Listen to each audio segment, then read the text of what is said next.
Hi అండి, అందరికీ నమస్తే. వెల్కమ్ టు అవర్ అమ్ములక్ యూట్యూబ్ ఛానల్. అందరూ బాగున్నారా? నేను చాలా బాగున్నానండి. సో ఈరోజు వీడియో వచ్చేసి ఒక మంచి స్వీట్తో మీ ముందుకు వచ్చానండి. స్వీట్ వచ్చేసి పుట్నాల పప్పుతో తయారు చేశానండి. సో తీసుకోవాల్సినవి ముందుగా వచ్చేసి ఇప్పుడు నేను వీడియోలో చూపిస్తున్నట్లుగా ఒక కప్పు తీసుకొని ఆ కప్పు క్వాంటిటీతో ఒక 2 కప్పులు పాలు తీసుకున్నానండి. నిండుగా కాదు, కొంచెం వెల్తిగానే.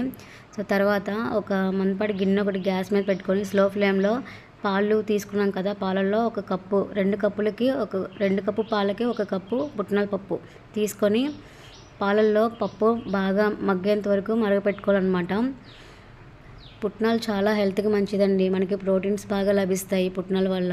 అలాగే స్కిన్ ఎలర్జీలు అలాంటివి ఏం లేకుండా చూసుకుంటాయి.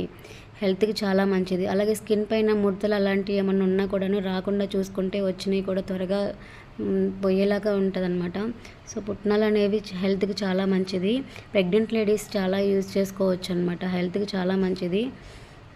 సో మరుగుతుంది కదండి, ఇలాగ ఒక 5 to 10 మినిట్స్ మరిగిన తర్వాత కొంచెం చల్లారాలి.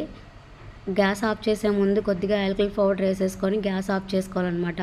ఇప్పుడు మనము 1 కప్పు పుట్నాలు తీసుకున్నాం కదా, అలాగే 1 కప్పు బెల్లం తీసుకొని కొంచెంగా వాటర్ పోసుకొని బెల్లం కరగపెట్టుకోవాలండి. నేను బెల్లం కరగపెట్టుకున్న తర్వాత కొంచెం బెల్లం బాగా కరిగిన తర్వాత మనకి ఇసుక అది ఏమన్నా ఉంటుందేమోననేసి నేను వడకట్టానండి. అది వీడియో తీయలేదు. మనకి ఇసుక అది ఏమన్నా లేకుండా వడకట్టుకోండి మీరు కూడాను చూసుకొని. సో అట్లాగే కొంచెం బెల్లం కరిగిన తర్వాత మనము పుట్నాల పౌడర్ని మిక్స్ చేసేసుకొని పాల మిశ్రమాన్ని మిక్సీ పట్టుకొని, కొంచెం మెత్తగా కాదు, నేను పప్పులు తగిలేలాగా బరక పెట్టుకున్నాను అనమాట. సో దాన్ని వేసుకొని మనకి ఉండలు లేకుండా బాగా మిక్స్ చేసేసుకోవాలన్నమాట.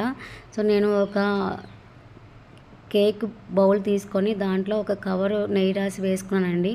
సో దాని మీద నేను బెల్లం మిశ్రమం ఉంది కదా, దానిపైన వేసేసుకొని బాగా ఇది చేసుకొని ఒక అరగంట ఆరనివ్వాలండి. ఒక అరగంట ఆరిన తర్వాత చూసారు కదా ఎంత బాగా వచ్చిందో.